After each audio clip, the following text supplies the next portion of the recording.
Welcome to the 6 of you, and the 7th, who is anonymous. Let me deal with the position of that anonymous witness first, if you don't mind.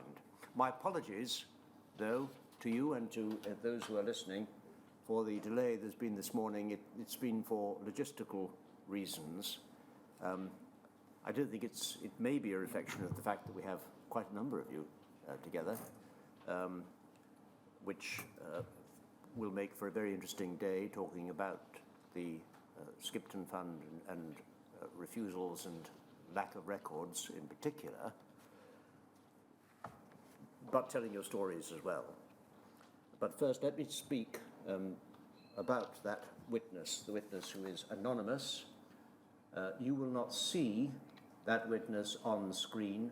I will, for that reason, although Mary will administer the oaths and affirmations in the usual way to those witnesses that we have on the panel before you, I will be swearing in the witness who is in this building but is not seen. I have granted that witness anonymity, and so I make this order. The name and address of witness W4211 and any other identifying information, such as the witness's image or a description of their appearance, cannot be disclosed or published in any form unless express permission is given by me or by the solicitor to the inquiry acting on my behalf. Witness W4211 must be referred to only as Mr. B.D. That's Bravo Delta, B.D. This order remains in force for the duration of the inquiry and at all times thereafter, unless otherwise ordered, and I may vary or revoke the order at any time by making a further order during the course of this inquiry. As always, it is vital that you respect, and everyone listening online respects the anonymity of an anonymous witness.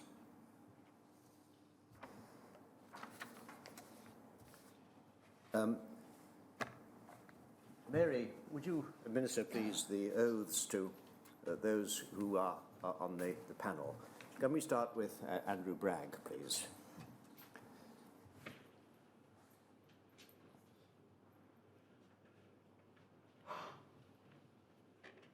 Please state your full name. Andrew James Bragg.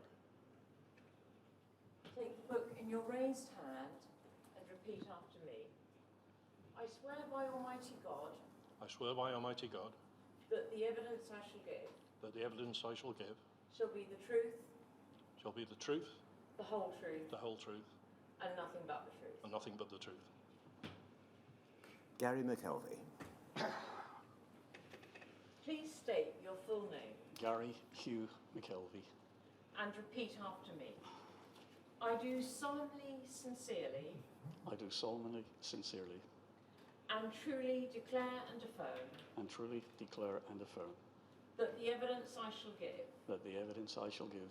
Shall be the truth. Shall be the truth. The whole truth. The whole truth. And nothing but the truth. And nothing but the truth. Ruby Gilks. Please state your full name. Ruby Pearline Gilks. And repeat after me. I swear by Almighty God. That was the Almighty. Affirmation. Sorry. You want affirmation? I beg your pardon, Affirmation. sir. I do solemnly, sincerely, I do solemnly, sincerely, and truly declare and affirm and truly declare and affirm that the evidence I shall give that the evidence I should give shall be the truth, shall be the truth, the whole truth, the whole truth, and nothing but the and truth. nothing but the truth. Peter Frith. Please state your full name Peter John Frith. and repeat after me. I do solemnly, sincerely, I do solemnly and sincerely and truly declare and affirm and truly declare and affirm that the evidence I shall give that the evidence I shall give shall be the truth, shall be the truth, the whole truth, the whole truth, and nothing but the truth. and nothing but the truth. Rachel Tishdag. Please state your full name Rachel Joy Tersteeg. and repeat after me, holding the books in your raised hand. I swear by Almighty God I swear by Almighty God that the evidence I shall give that the evidence I shall give shall be the truth, shall be the truth, the whole truth, the whole truth, and nothing but the truth. and nothing but the truth. Robert Danforth. Please state your full name Robert Norman Bamford. and holding the book in your raised hand, repeat after me. I swear by Almighty God I swear by Almighty God that the evidence I shall give that the evidence I shall give shall be the truth, shall be the truth, the whole truth, the whole truth, and nothing but and the nothing truth. but the truth. Now, Ms. Fraser-Butlin, we're not going to hear, I think, from our anonymous witness this morning, and so that witness will take the oath, or the affirmation, I should say, at the start of this afternoon's session. Yes, sir, that's correct. Very well. Thank you. So, just so that those listening understand the plan for this morning, we're going to hear from each witness individually, and then we'll move to a more thematic discussion altogether. Yep. Robert, if we can start with you. You had an accident in 1986 when you were skateboarding with your sons, is that right? Yes. Can you tell us what happened? Well, I broke my ankle right off, my foot right off, and it was really bad, and I got taken to the hospital. Just while you're speaking, would you mind being a little bit closer to the microphone? Sorry, So that, yeah. That's perfect, thank you. Yeah. You had a broken ankle, but it was quite a severe break. Oh yeah, everything was broke right across. It was only in a different way. Then I shouldn't have been skateboarding at 40, really. You were taken off to hospital and you required surgery to repair it. Yeah. Bolting the ankle Yeah, back together, loads. is that right? Yeah, I've done about 20 odd screws and bolts in it, and plates and everything.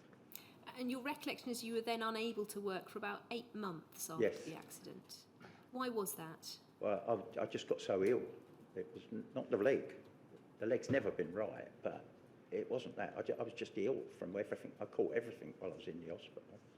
And I was just ill for 8 months.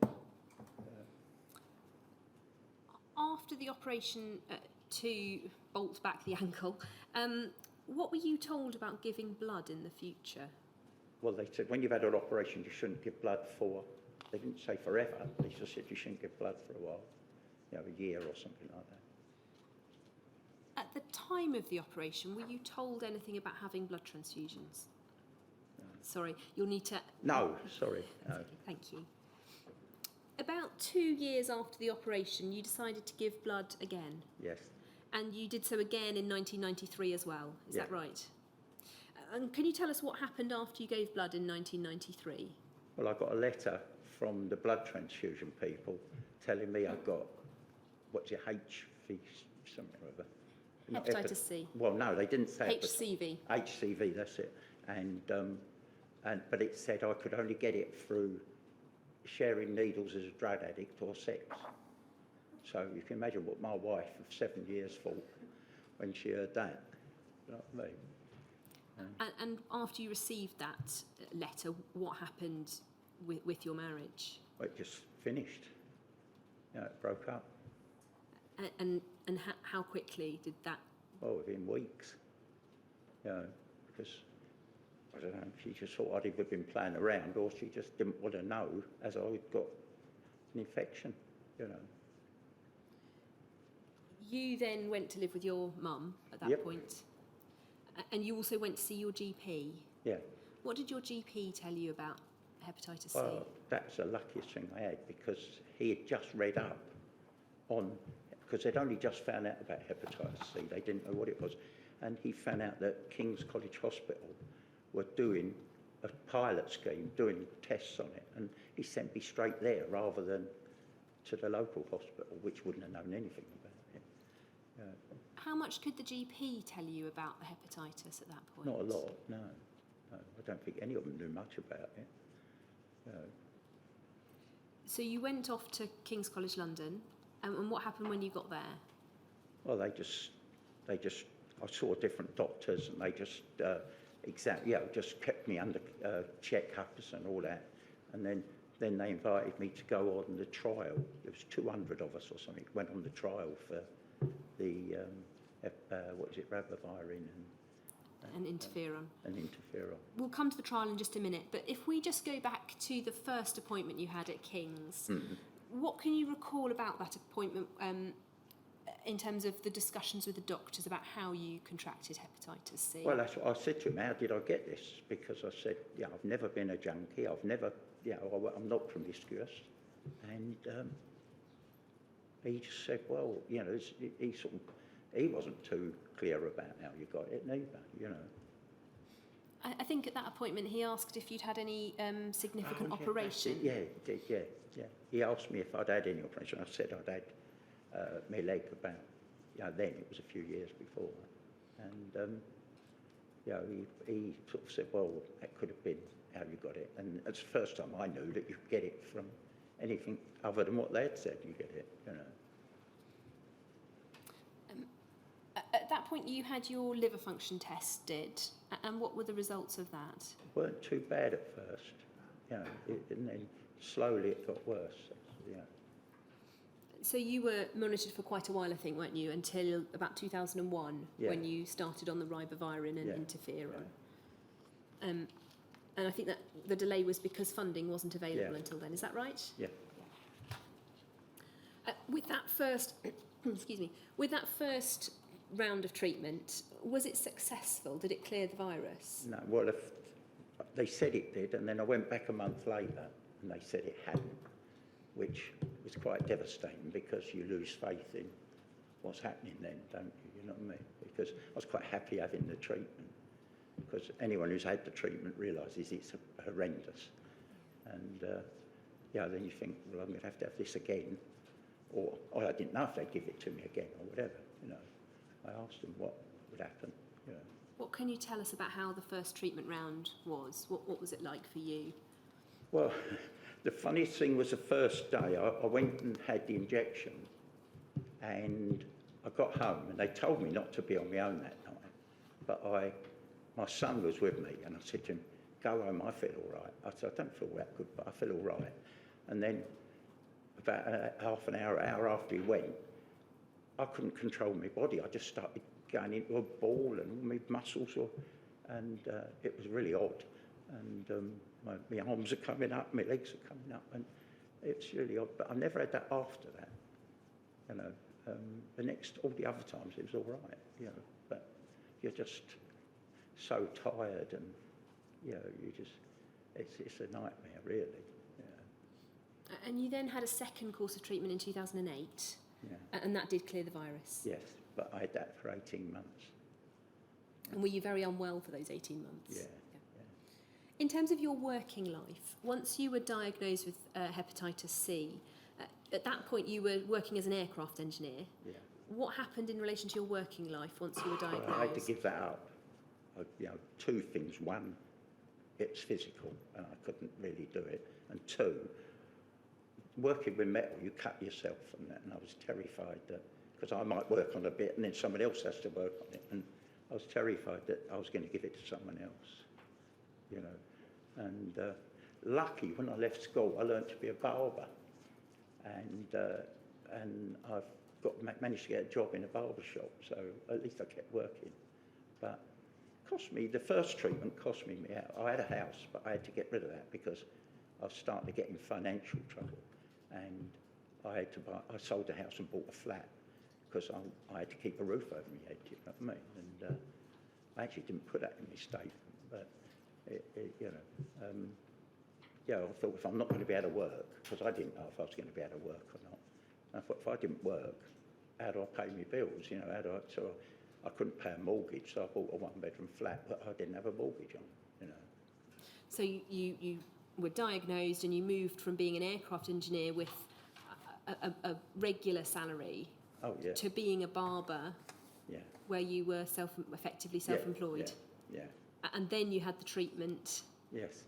and you were worried that you wouldn't meet the bills? Well, yeah, because I couldn't work every day. You know, I'd get up some days, and because especially when you had to inject, the days you had to inject, you've got to eat before you do it all. And you know, I lived on my own, so you try and cook a meal, get yourself something to eat, and then you just, you know, it takes you hours sometimes to get round to eating. You know, and then, you know. How did you come to hear about the Skipton Fund? My son had a friend who, his wife or something had got infected, and she'd been, you know, gone through the Skipton Fund and got paid out. And I never met her, but my son found out about it, so I just got in touch with them and got the forms through and just sent them off. So before you decided to contact Skipton and make that contact because of your the friend of your son, had anybody mentioned the Skipton Fund to you before that? Not at all, no. So you applied in 2009, Yeah. and for your application, did you have any medical records in relation to your operation? Well, I tried to get medical records, and then Lister said they didn't have any records. So the hospital said they had no records? Yes. But funnily enough, the second time they got no record of me having any blood. They said they've got no record of me having any blood. So if we just take it sequentially, Oh, yes, sorry. it's okay. You applied for your records the first time, and what were you told that time from the They Lister? just didn't have them. No records. Then you tried to get the records a second time, Yeah. and what were you told then? Well, they come up with some records, but it was only about my broken leg, nothing about. Well, I did think I sent you a copy of them. Can you recall what those records contained, when you did get a few records from Well, it just said about how it's words I don't even understand, do you know what I mean? Like, the doctors use words, you know what I mean? As far as I was concerned, they had a broken ankle, but it was an H, B, C and D and all that, you know what I mean? It didn't mean a lot to me what they said. You know? And you also obtained your GP records, is that right? Yes. But there was nothing in any of Nothing those at all, records about a blood transfusion? No, nothing. I don't think they had anything about the broken leg, let alone blood transfusions. You know. And your application was then refused, and you sent further documents to the fund, Yes. including letters from doctors since your diagnosis, Yeah. setting out their view that it had been a transfusion-acquired infection. Is that right? Well, they reckon because didn't have it before I had the broken leg, and then I had it straight afterwards, they said it must have been that. And but the Skipton just said no. So you supplied those letters to Skipton, and then I just want to look at the refusal Yeah, from Skipton, yeah. if we can put that on the screen. WITN 4414013, please.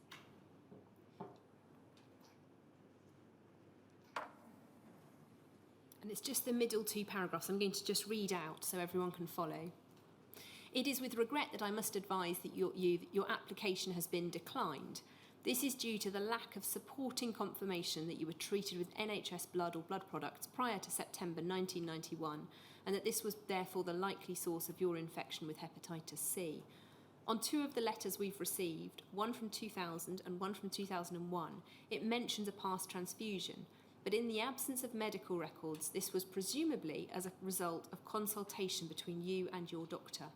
Of course, if you do obtain any other supporting medical records, then please return these along with your application form and we will consider it again. So those letters they're referring to were letters from your treating doctors in the 2000s, Yes. who had said to you the likely cause of your infection was, Yeah. was a transfusion. Yes, or blood product. Blood product. And that second sentence that says, of course, if you do obtain any other supporting medical records, were there any other supporting medical records that you could have got hold of? No, because the hospital said they didn't have anything at that time. Did you appeal this decision? No. And am I right that that's because you have quite severe dyslexia? Yeah. So for you, that just wasn't an option? Yeah, just you look at forms and it's a nightmare, so I just give it up. Yeah. Just too hard Everything to... I've had in life, I've had to work for, so I don't expect to get anything from anyone, do you know what I mean? You know. And the inquiry has seen the forms that are required for an appeal, so they're familiar with the detail that is hard to provide. Thank you. So, May I just ask this? Looking at the dates of the information which recorded that the probable cause was a blood transfusion, both of those dates are before the Skipton Fund began, Yes. and indeed before it had been announced. So there could have been no prospect of that being said for gain at all. Indeed. Thank you.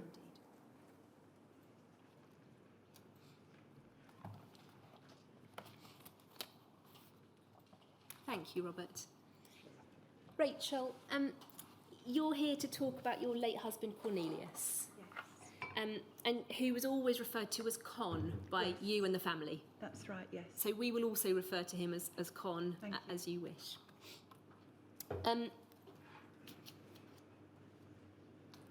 Con was admitted to hospital on the 10th of April 1987, is that right? That's correct. And why was that? He had flu-like symptoms. He was feeling very unwell. He wasn't able to walk very well. It was as if he was having a stroke. Wickham Hospital transferred him during the night because he deteriorated. He went to Oxford Radcliffe Infirmary. They did scans, and when I arrived the next morning, they said that he had an abscess, and that was growing underneath the skull and on his brain.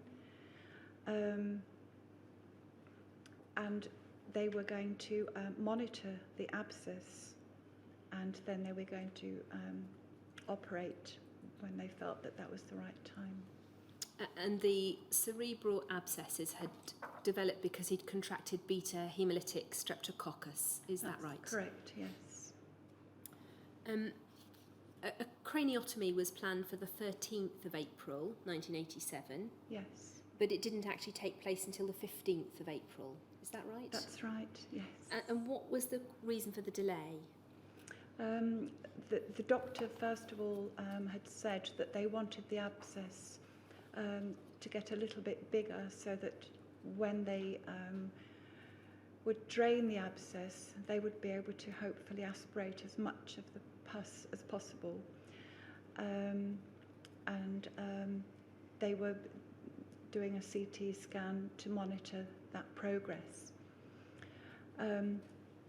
As we were waiting for that decision to be made, which was then 2 days, he wasn't able to see out of his left eye because the abscess was on the right side of his brain, and the whole of his left side was paralysed.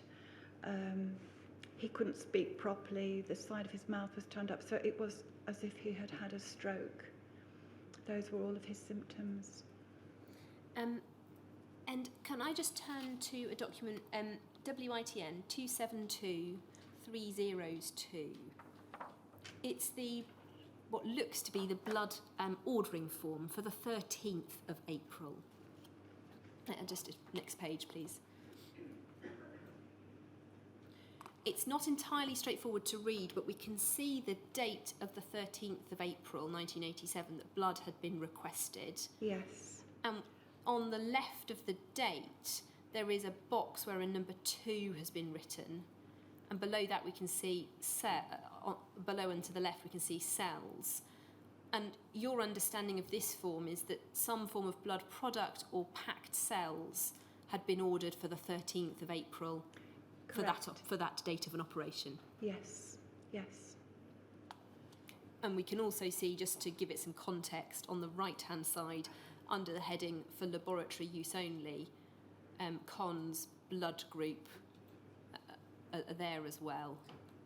Yes. So your understanding, Rachel, was that blood had been ordered in advance of the operation? Yes. I didn't know that at the time, though. No, but subsequently that's what you managed to piece together? Yes, yes. Con had the surgery on the 15th of April. Correct. And then in the recovery room, the surgeon, Dr. Teddy, came to talk to you. He did. What did he tell you? He told me that the operation had gone well, but they'd had to give him a blood transfusion, but they would have to wait and see how his recovery would be because they didn't know what damage may have been done with the paralysis, and how his body would respond, how he would come out of that, how much physiotherapy he would need. And did Dr. Teddy explain to you why they'd given a blood transfusion? No. Can you tell us a little bit about how Con was after that operation? How?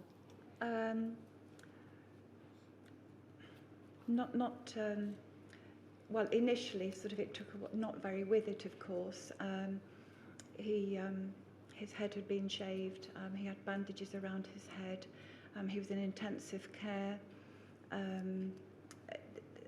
He asked how the operation gone. So, yes, just asking me really as much information as I knew about the operation. But gradually Con recovered from the operation, didn't he? To a degree where he was back to work and yes, enjoying family life.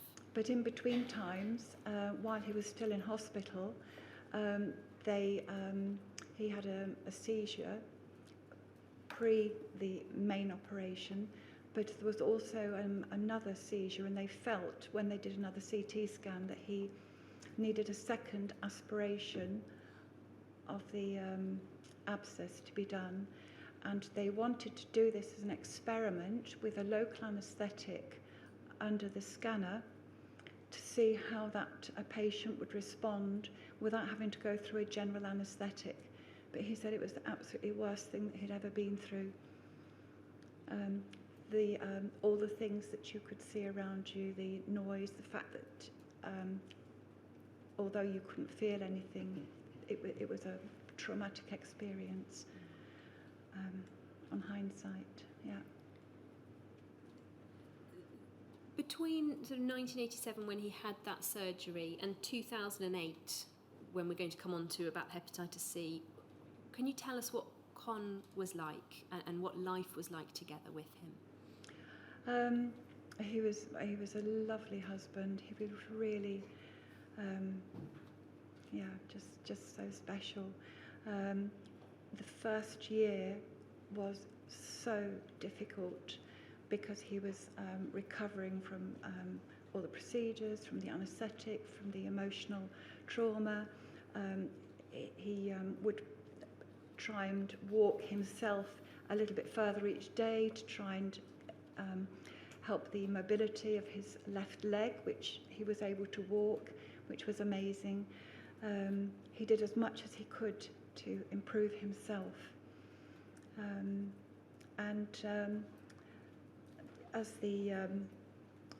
There was one time I remember he got down on his knees on the floor. He was just banging on the floor like this, and he said, "Why me? Why did I have to go through this?" But that was just getting through that. That first year was really, really tough. We had our two daughters who were young. As he improved, we had a sort of small vegetable area garden. He would plant runner beans. We would go out sometimes as a family. We'd just sort of do things with the children.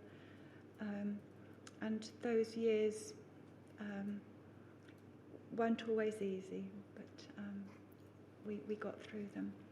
He wasn't allowed to drive for the first year. I would take him to work every day, pick him up from work. But he was working through that time? Through that year, yes.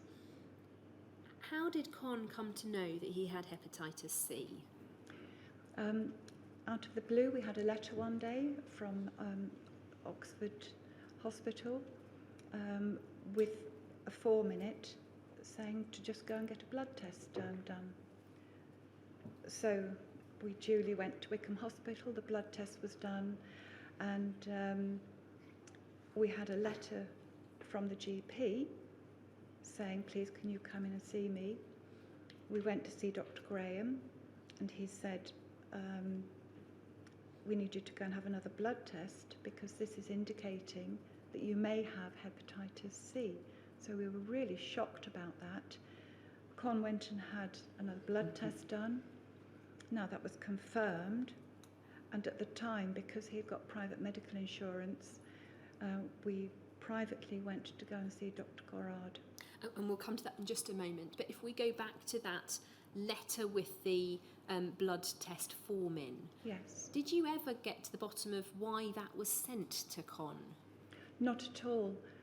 The Dr. Graham, he didn't know why it had been sent from Oxford, no idea at all. There was nothing in his records of why it should be sent to us. We And at didn't have any idea. And at that point, was he still under any form of follow-up from the craniotomy? No. So he wasn't under follow-up from the craniotomy, and his GP hadn't requested that blood test. That's correct.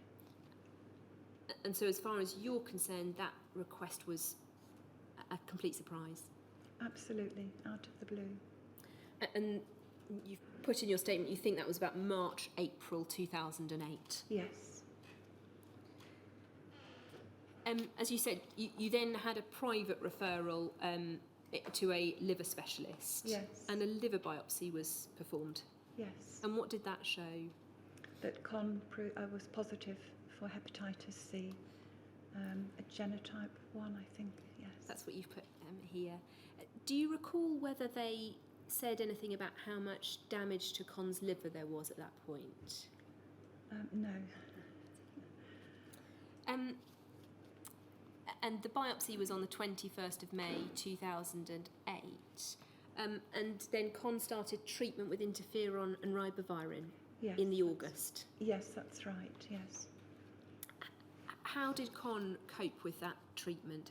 How He had Was 48 treatments. He had to inject himself once a week. He had the interferon tablets daily to back that up. And it was an awful year. On a Friday evening, he'd already planned and thought through that he would have the injection on the Friday evening because of the side effects of feeling poorly, flu, bad headaches, aches and pains, so that on a Monday morning he would have been through the worst to be able to go back into work. And when he was having very bad days, again, I would take him into work and pick him up. Con cleared the hepatitis He with did. that treatment, Yes, but he was then very unwell after that. yes, that's correct. And he was diagnosed with esophageal stricture, leading to cancer of the larynx That in was just a year later, yes. 2010. And then porphyria cutanea tarda, a skin condition with painful lesions on Yes. sun-exposed skin. Yes.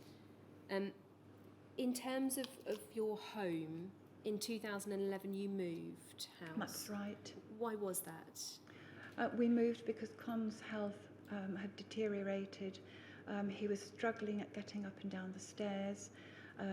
We only had a bathroom upstairs, and I know that he would say, "Oh, I'll try and hang on as long as I can before I need to use the bathroom, because then I don't have to go and go up the stairs." And in the afternoons, he would, every weekend, when he wasn't working, he would have to go to bed, lie down and rest. And so you Yes, moved to a flat so- in 2011 Yes. to avoid that problem. We sold the house. There was a semi-detached house. We sold the house, moved to a flat, and so that there was it was just easy access for him to get to the bathrooms. And then in 2013, you went to Holland for a funeral of a friend, Correct. and Con collapsed. Yes. Again, can you tell us what happened then? Yes, he had flu-like symptoms on the Saturday evening, Easter Saturday. He felt really quite poorly. He had a slight temperature, and by the evening he seemed completely disorientated. He wasn't coherent in his speech. He was really poorly, and I phoned the ambulance. They did all the OBS, vital OBS. His blood pressure was really, really low. His heart rate was racing. He was very poorly. They took him into the Appledore Hospital. Within minutes, there was a whole team around him, and anyway, he was taken up to the ICU ward. He had got influenza A very badly, and he was just very poorly. He had major organ failure at that point, Yes. but somehow he pulled through that. Yes. But had quite complex ongoing health difficulties. Yes. Can you tell us what they were? I think he had myasthenia gravis. Yes, that's right. Being in hospital, I would go to the hospital about 3 times a day, visiting hours. Once I was allowed to, anyway. And his health, he wasn't able to swallow properly. He had pains in his hands, in his muscles. Walking was very, very difficult for him. Life was a real challenge. Con had a tube fitted so that he didn't have to eat through the mouth. It was a peg. That's a peg right. Yes. fitted. And he had polyneuropathy, the pain in his hands and, Yes. and feet, and myasthenia gravis. Con also struggled significantly mentally. Do you want to tell us anything about that and how it was for you as a family? He struggled again with all, what he'd been through. Felt that, he'd been dealt a bad lot in life, really, regarding his health. He got very depressed. He was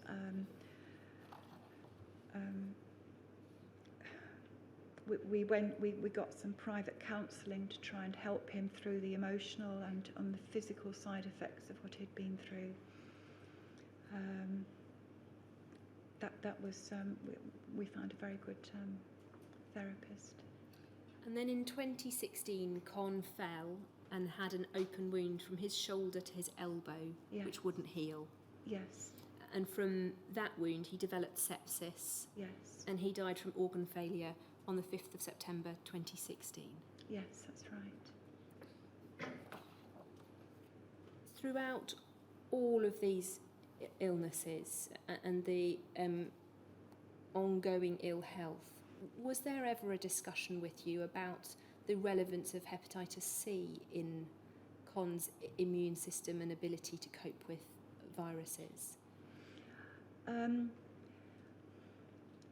We did go and see an immunologist, and she recorded that because of what he had been through, that it can affect your immune system.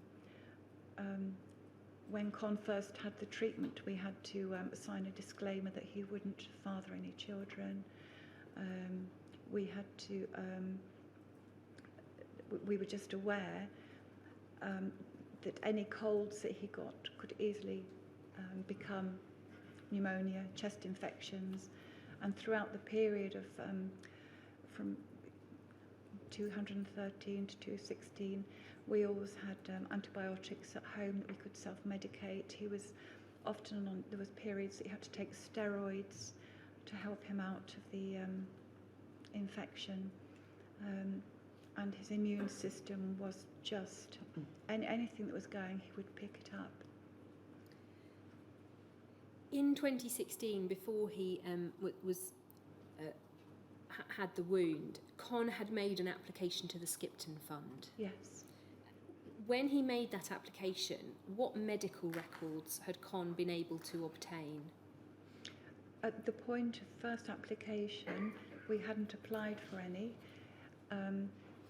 He took a great interest in news, and he had read that a Skipton Fund had been set up and that the government had now recognised about the contamination of the infected blood inquiry. So he applied for an application form, which was filled in by the GP, and we sent that to the Skipton Fund. They said to us in the Skipton Fund that we would need to have more evidence, and suggested we write to Oxford Health Authority. And so once the first application had been declined, Con then wrote back to the Skipton Fund, and I just want to have a look at that letter. Yes. COLL 5014, please. Page 9. And we see there, and again I'll just read it out. I've only been able to obtain documents showing the blood products were delivered, but unfortunately I've not been able to find any confirmation that they were administered during the procedure, as the recovery area record sheet was left completely blank. Copies already forwarded, and we'll come to the next bit in a moment. All that Con had been able to obtain was the document we looked at earlier and a blank recovery area form. Is that right? Yes. And there were no notes from the operation and for the full 12 hours later. That's correct. The first record was just, returned from ICU. Correct, yes. Just a complete blank. And then if we pick up the letter again, due to my hospitalisation, I do not have enough time to get any more supporting information regarding the craniotomy procedure, but I want to put the following to the panel for consideration. My wife was informed by the doctor after the procedure that I was given blood, and I've enclosed her statement. She is willing to testify under oath if required. I was informed of the blood transfusion at a later stage when they explained the procedure, craniotomy, to me. Again, I'm also willing to testify.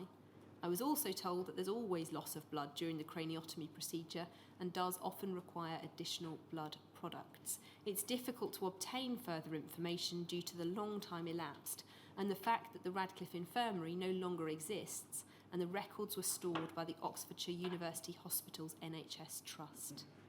If we just go back to the top of this letter, Sarah, I misled you. This is 2014. Apologies. Yes, it is 2014. Apologies. In her statement. It was my typographical error in my notes. Apologies. So 2014, and we see there that Con has offered a statement from you. And if we could turn to that, it's page 10 of the same document, please, Lawrence. We have a short statement which is signed by you. We've just redacted the signature. And you've set out what happened to Con, and 5 lines from the bottom. After the operation, the doctor told me that the operation had gone well and that they'd given my husband a blood transfusion during the procedure. So that's what Con provided to the Skipton, but that application was also declined. Yes, it was. And if we carry on to page 13 of this document, we see the refusal. The first part is largely a standard form letter, but if we go across the page,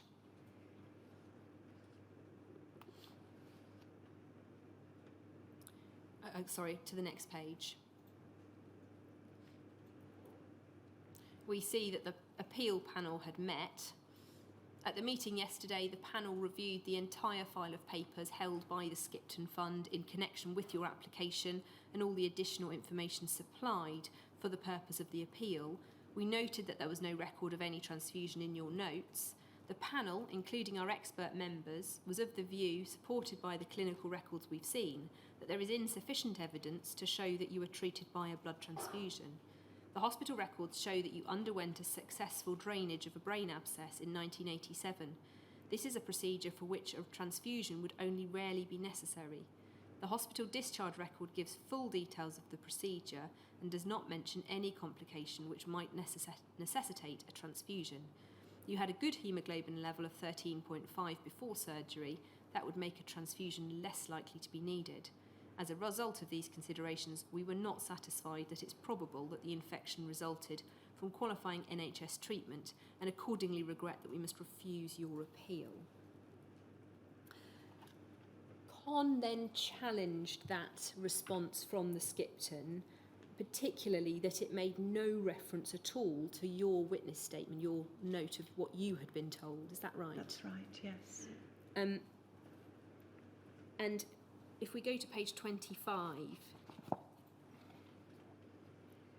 Con responded again, and this time you provided a very lengthy witness statement Yes. of what had happened. Yes. And that's what we have on the screen.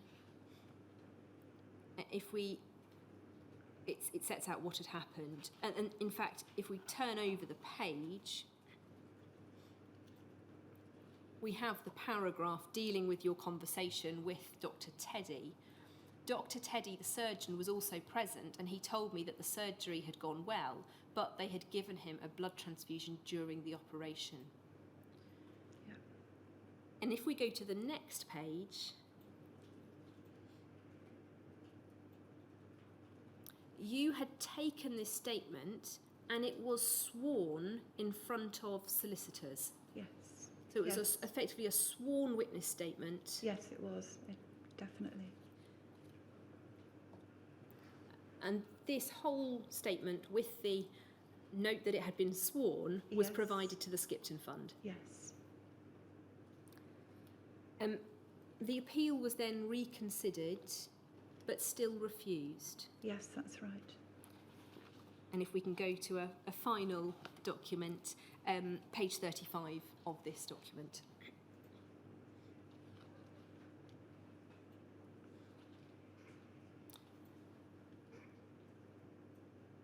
And we pick up the second, third and fourth paragraphs. The chair has asked me to tell you that the panel has reconsidered your appeal after one of the specialist medical members reviewed the whole file of your medical records. The conclusion is that on the existing records there is still no reason to conclude that it is probable that you were given a blood transfusion. There was no operation or anaesthetic record, and it's uncertain why they should be missing. The post-operational neurosurgical notes were also missing. We concluded that this is because they're normally kept separately from other records, partly because the paper on which they're written is too large to fit into the general records file. It's worth pointing out that blood transfusion records are often kept separately within the hospital. You may wish to approach the manager of the John Radcliffe Blood Service and ask for a check to be made for the relevant dates. If any information becomes available, the panel will of course consider it. In the meantime, the panel's decision must stand. So even in this refusal, there is still no reference to your sworn witness statement. No. That was never recognised or acknowledged at all. And there's nothing in the correspondence with the Skipton Fund in relation to the nature of the hepatitis C test, that it was out of the blue and unexpected. That's right, nothing at all. No. How did that make you and Con feel about the process? Well, we were just devastated each time. He was 4 times he was rejected by the Skipton Trust. He wasn't well. I know that sometimes he would start a letter, and because of the problem with his hands, he would come back to it and do it in sort of stages on the computer. It does mention that the operation, the abscess was drained, but Con actually, as far as I understand it, had sort of a full head surgery. It was about a 3 or 4 inch scar on his head. When, as his health deteriorated really in the last sort of 2 years, his hair thinned so much, and you could see the scar on his head. You could always feel this little sort of indentation on his skull, as if there was a tiny piece of bone missing, but I'm not a medic, I don't know. But the way that the operation was explained by the medical member on the panel, to me, didn't feel quite right. And it was just really frustrating. We just felt all the while just never being believed. And then, when they said here. Where was it? Well, they couldn't understand why the existing records weren't there, as if we'd taken them out ourselves or something. It was just awful. And I think Con felt quite strongly that they were minimising the surgery that he'd undergone. Yes. Is that right? Yes. That they seemed to be suggesting that it was a simple abscess drainage when, Yes. as you say, he had a very significant scar. He did, yes. Sir, I note the time that we would normally take a morning break, but given that we started a little late, I wonder if I might take one more person Yes, through their that would be a good evidence. idea, I think. Thank you.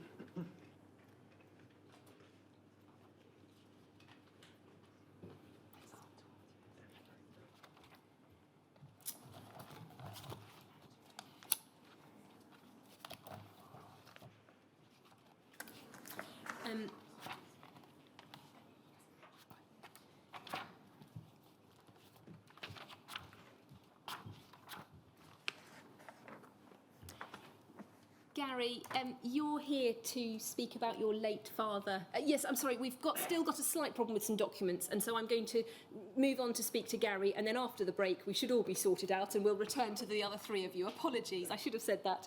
That was what the whispering behind me was. They just haven't quite reached everybody who needs them.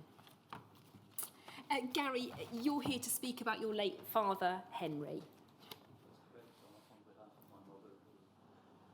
You'll have to bring that a little bit closer to you. It's difficult because you're talking across. So if you speak into it, that would help if you can. Thank you. Sorry, on behalf of my mother who is unable to make the trip. So yes, on my father. In 1980, your dad developed a stomach ulcer, which later ruptured.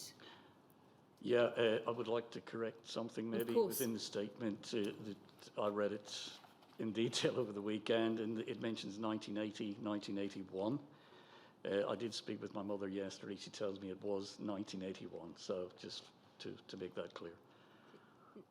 During treatment for that ruptured stomach ulcer, your dad was given a significant amount of blood. Yeah, I believe it was 18 pints. And how did you and your mum know that he'd been given that amount of blood? No, I've got to say, I wasn't in the country at the time. I was in the United States. But she was told by the medical professions at the time, you know, with that type of surgery, the seriousness of that ulcer, that he'd been given significant blood, and it was 18 pints.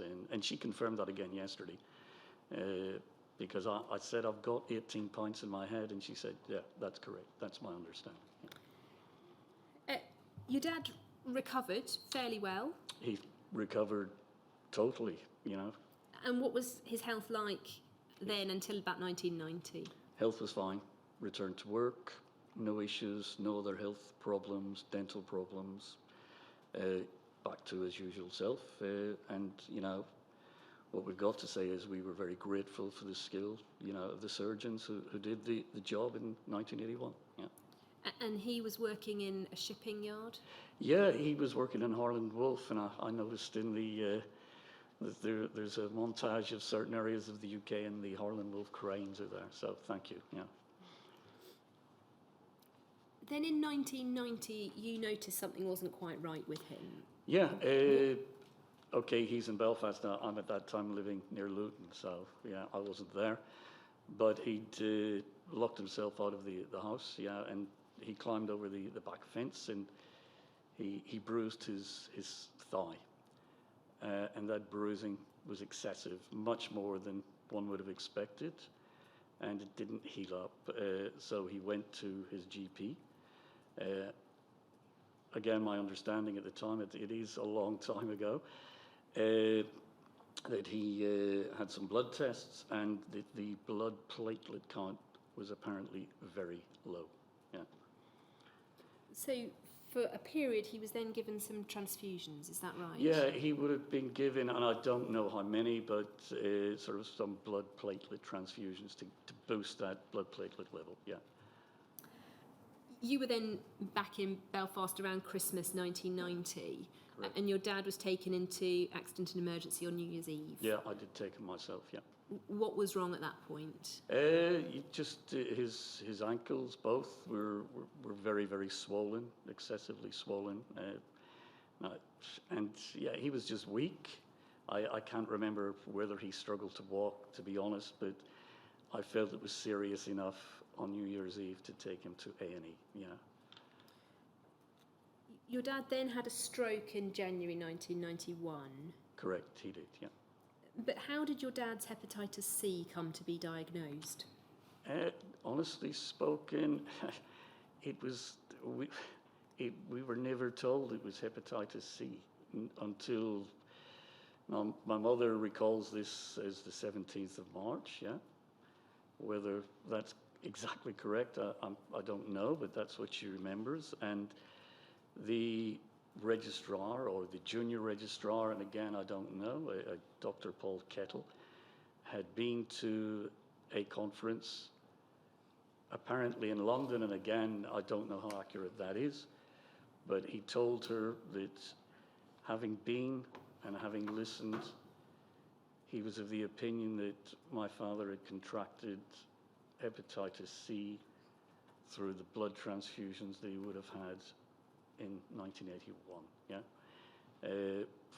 There was no explanation of what hepatitis C was. That's the first time we'd ever heard the term, yeah. And that was told to your mum after the stroke, so it was Yeah, March 1991. we're a couple of months after the stroke, yes. Your dad was extremely unwell from then on. Yeah, he was. What can you yeah. tell us about that? Well, after the stroke, he had come home, but frankly, he just slept most of the time. He wasn't able to do anything. I did come home on a few occasions because he didn't know how unwell he was, and we didn't tell him how unwell he was. We knew, or we had been told that it was terminal, yeah, but we didn't tell him that. So let's say the level of his unwellness was that, you know, I had to toilet him, and it's not a pleasant thing to do, you know, with a 57-year-old man. And yeah, he was only 57 at the time. Yeah. At the time, I probably thought that was quite old, yeah. But on reflection, I'm now 4 years older, almost to the day, than he was when he died. So you have a different perspective as time goes on. Your dad then was taken back into hospital, and He was, yeah. and he died on the 9th of June 1991. Correct, yeah. Could we turn to your father's death certificate?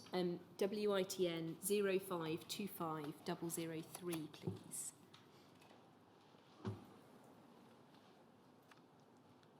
We see in section 10 the cause of death: 1A, hepatic failure; 1B, viral hepatitis; 2, cerebrovascular accident; and thrombocytopenia.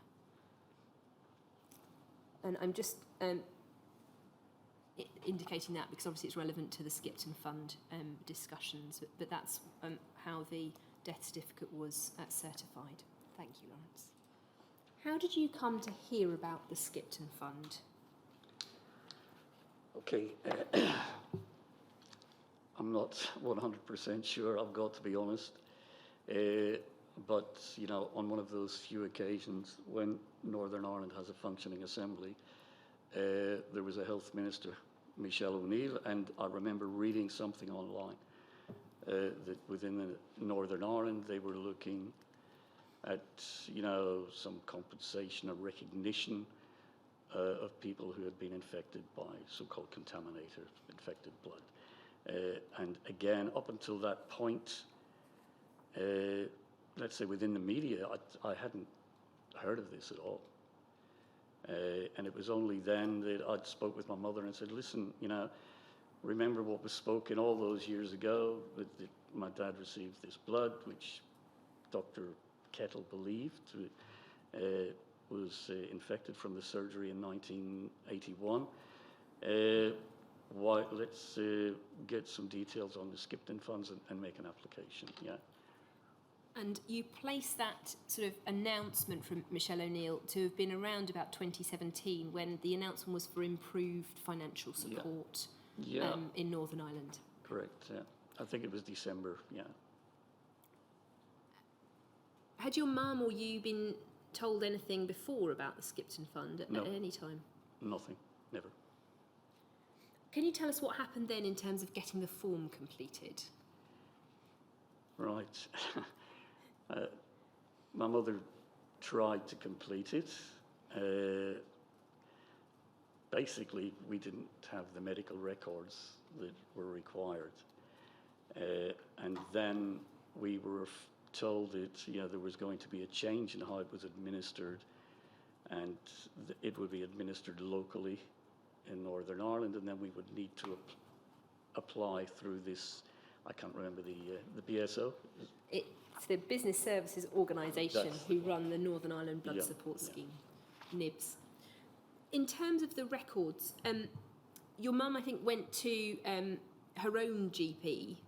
She did. And what did her own GP say about completing the form? Well, he said he couldn't complete the form because he was not my father's GP at the time, and there were no records, so it was not practicable for him to do that. Yeah. She'd also written to the Belfast Hospital, and what did they say? No medical records existed, yeah. You then wrote to the Belfast Health and Social Trust. I did, yeah. And again, what did they say? They said a further search was completed for any electronic records, i.e. laboratory results, and nothing was found. The requested notes have been destroyed in line with the Trust's policy. They spelled retention wrong, but retention and destruction of records, yeah.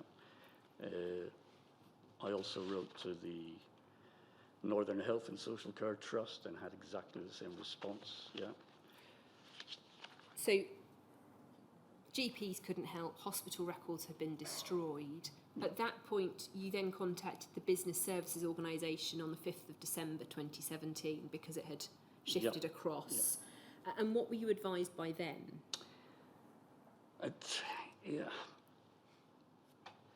I spoke with Mr.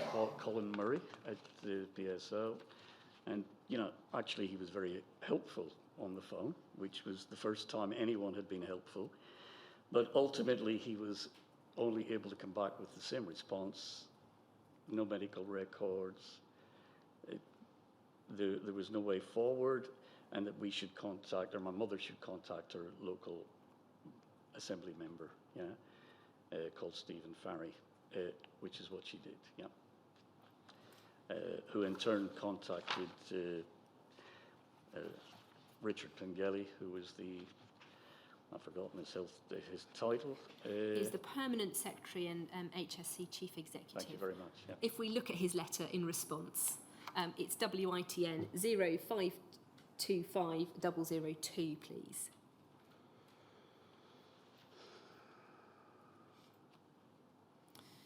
And it's the second and third paragraphs. While I appreciate that it may be frustrating and distressing for Mrs. McKelvey as she tries to retrieve her late husband's medical records, the retention and destruction of medical records are governed by the Good Management Good Records, the record schedule for health and social care organisations and the department. This provides a framework for consistent and effective records management based on advice and publications from the Ministry of Justice and the Public Records Office, Northern Ireland. Medical records are usually destroyed 10 years after death. It is against this background that officials in the department have contacted the Belfast Trust and the Northern Ireland Blood Transfusion Service to look into this matter. The department has established that further information is needed in order to progress the case. Mr. McKelvey's family should contact the manager of the Infected Blood Payment Scheme for Northern Ireland, Mr. Colin Murray. He will liaise with the relevant officials in the department, Health and Social Trust and NIBTS to see if any other records can be retrieved.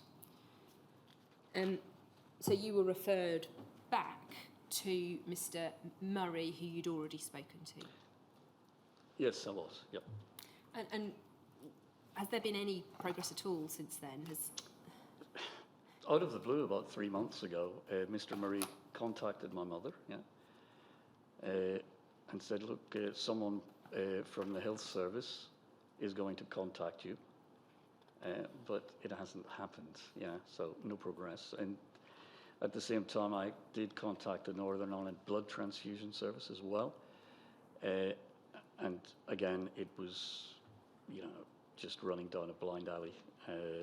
We just seem to go in ever decreasing circles. Yeah.